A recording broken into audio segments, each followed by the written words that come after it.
محمد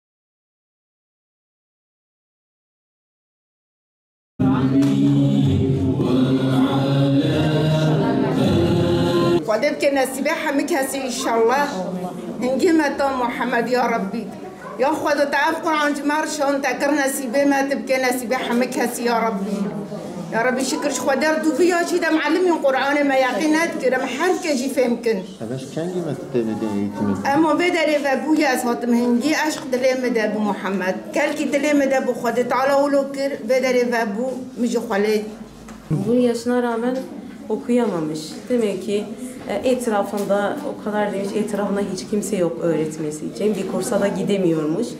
Onun için en yakında olsun, ben gideyim her gün okuyayım.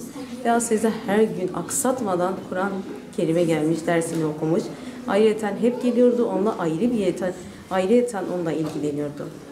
Ve Allah'a binlerce şükürler olsun, hep umutla ve bir gün dahi bir kez o dersini tutmamıştı, Kur'an'a sarılarak ağladı. Ben burada o kadar etkilendim ki dedim ne olursa olsun Allah'ın izniyle ben seninle ilgileneceğim ve o Kur'an'ı okuyacağız Allah'ın izniyle. Rabbime binlerce şükürler olsun. O da geldi, istedi ve Rabbim ona da nasip etti.